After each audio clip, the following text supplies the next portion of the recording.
Hi, I wanted to talk to you about shielding and electronic harassment. Everything that I'm going to talk to you about is in my blog, which is mindcontrolinformation.blogspot.com. If you want to reach me, my email address is mindcontrolinformation@gmail.com. Again, the blog is mindcontrolinformation.blogspot.com. I don't want to get your hopes up as far as shielding is concerned, but nothing works. I'm going to go through what I've tried and hope that it saves you time and money running around trying different things. With electronic harassment, you are in a constant struggle to break free and obtain relief. They give you the impression that your efforts are successful by providing temporary relief, only to quickly take it away. Remembering that nothing works permanently is your best bet. Here is my experience with the following. The first is tinfoil. Using tinfoil to deflect their signal is completely useless. I've made the tinfoil hat. I've used tinfoil to construct a Faraday cage with aluminum, which didn't work, by the way, and had no relief as far as the microwave burns with the tinfoil as well. The next thing I experimented with were magnets, and I bought some rare earth magnets and had them shipped, and I was wearing them. I was using them with tinfoil, and I was putting them up close to my head, and I noticed absolutely no relief or difference whatsoever. One of the things that I got sold on was a silver-lined hat that they were advertising as far as EMF protection was concerned. So I purchased one of these hats and had it shipped to my house, and it provided no relief whatsoever. So the hat didn't work either. The next thing I bought was a silver cloth, a piece of fabric that was lined with silver, and that didn't work either.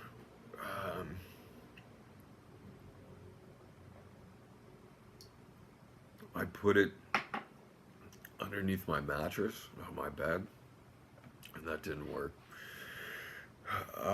either. So the silver cloth or the silver hats, the metal laced in with the fabric, is not helpful at all. Frustrated, I live in Los Angeles. I drove down to San Diego, and I took a tour of one of their deep mine tours that they've got in an old gold mine. We went, I'd say, about 300, 400 feet down. Well, we weren't actually down, we went into the mountain this way. And when we were in the middle of the mountain, we were about 300 or 400 feet down. I could still hear everything. They were saying they could hear everything that I was thinking. And I don't think that I went deep enough. I'm not completely satisfied that that's not going to help. I think there's a good chance that that would work if you found a mine tour that went deep enough, like a mile down, something like that. I think that would work. So the mine I toured, 300 or 400 feet, San Diego, didn't go deep enough. Up in Northern California, they've got mines that go over 1,000 feet. So I would want to try one of those. I was headed that direction when they laid me up and disabled me, debilitated me, so I couldn't move. Also frustrated again, I flew down to Argentina, and not only could I hear them on the airplane the entire way down, it was seamless, and it was all over Argentina. There was no protection in a country in South America. It didn't help at all. And I couldn't believe it. I was hearing them at 25,000 feet. I don't have any implants, so it has to be wireless from the satellite to be that crisp and clear from 25,000 feet up in the air. I actually put my head in the microwave once. Seeming that these are microwave weapons, you would figure that the microwave would be made of material that would block out dangerous microwaves. So I stuck my head all the way in the microwave to see if I could get some relief, and that didn't help either. I bought, when I first started hearing them talk to me, I bought those white noise headphones, and I used those to listen to music to try and drown out their voices, and that didn't help at all. That just isolated me with the music in them, and it wasn't helpful. Next thing I bought was one of those x-ray shields that they put on you at the dentist when they take an x-ray of you. I bought one of those, used, brought it back, put it on my head, and it did absolutely nothing to help protect me. So I returned it, which was nice. Anytime you buy something that doesn't work, return it within 30 days. Most companies have to take things back within 30 days.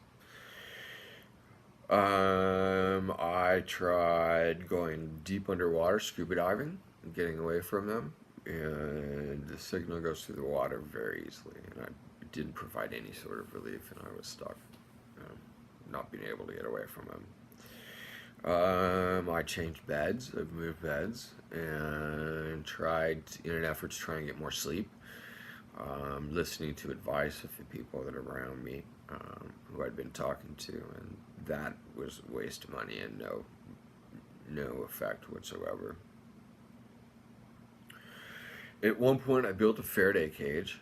It looked like a space capsule because it had tinfoil everywhere.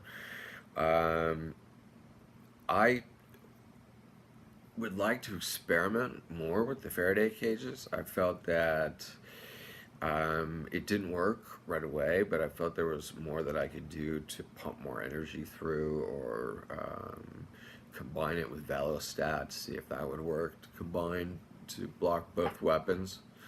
So I haven't given up on the Faraday cage, but I know there are two weapons, and the Faraday cage is only going to block one of those weapons. So I'm going to have to combine it with Velostat. Hopefully I can block the microwave and the radio waves at the same time. Faraday cage did not do anything because I could still hear them talking. We need to block two weapons. There's a company in the Valley, which is called Cupid, that sells a device. Their name is Q-Wave. I looked at, they've got mixed reviews, they've got a lot of bad reviews. Their description of their device is a countermeasure that does not provide immediate relief, but your body's supposed to warm up to it, or it's supposed to warm up to your body and then provide relief at some point. Anything that doesn't provide immediate relief isn't going to work. It's going to be ineffective, and they're frauds in the Valley. So I wouldn't waste your money on it. It's $400, $300 to $400 for it, and I definitely, they have a 30-day policy, but you'll spend $400 and they'll put you down for 4 weeks until you can't return it, and you'll end up wasting $400. So I don't recommend trying it. The frequency music I hear people talking about, I have not tried the frequency music. I do chant phrases, positive phrases, in an effort to maintain my focus and control of it. but I don't listen to music. When it gets really bad, I will scream on the inside as loud as I can, and it usually hurts their ears because their equipment is sensitive when they hack my brain and try and listen. I don't know. I would go with whatever works for you as far as shielding is concerned and countermeasures are concerned. Um, if the frequency music seems to work, then I would go for it. It is really easy for me to pick up a high pitched noise and sort of exacerbate it in my mind to a point where it gets so loud that it hurts their ears because of the equipment. So that does work. Um, that's what I get out of it. But listening to that music for such a long period has an effect on you. It gets old really fast. So, last thing are vitamins and supplements. They can't hurt, but they're really no match against someone trying to control your brain with a computer. Um, you really want to try and do something to fix your situation, make it better. Next here, I've got a note on spinning in a circle. It messes with their guidance system and provides temporary relief. So it gets really bad, you can spin in a circle and you get a little bit of relief, but you're eventually going to have to stop. You're going to get dizzy, you're going to fall over. Also, the act of spinning in your mind or visualizing yourself spinning throws them off as well. Movement is very helpful in alleviating the symptoms of electronic harassment. A lot of times I feel just awful. I don't feel like going anywhere the entire day.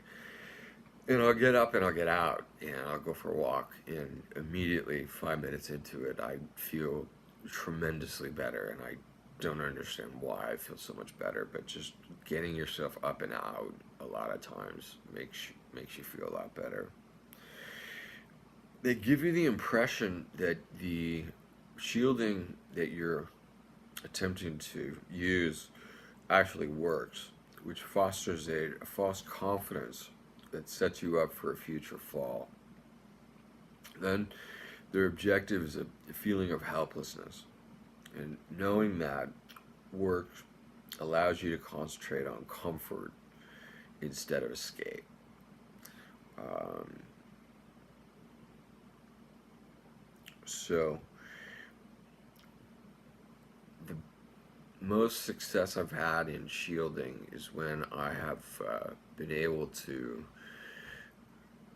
do something logical to offset some of the symptoms that I have, whether it's taking Benadryl for restless leg syndrome or ibuprofen for headache or a neck ache, or if my stomach hurts, then having a energy drink or eating something.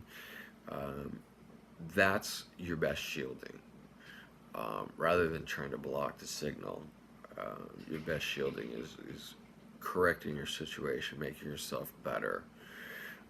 If at that point it doesn't help, you document the medical discrepancy that you're dealing with and keep a log of those, because that's your only proof that you're actually being harassed to a point where you're miserable and they're violating all of your constitutional rights.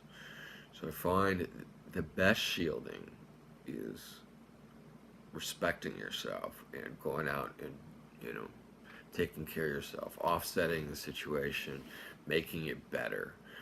And if that doesn't help, document the discrepancies. And at the very least, you can be proud of the fact that you're respecting yourself and you're documenting these discrepancies. So, That's it for shielding. Again, all of this is at mindcontrolinformation.blogspot.com. If you want to email me, you can reach me at mindcontrolinformation@gmail.com. Thanks for listening, and I hope this all goes away soon. I'll talk to you later.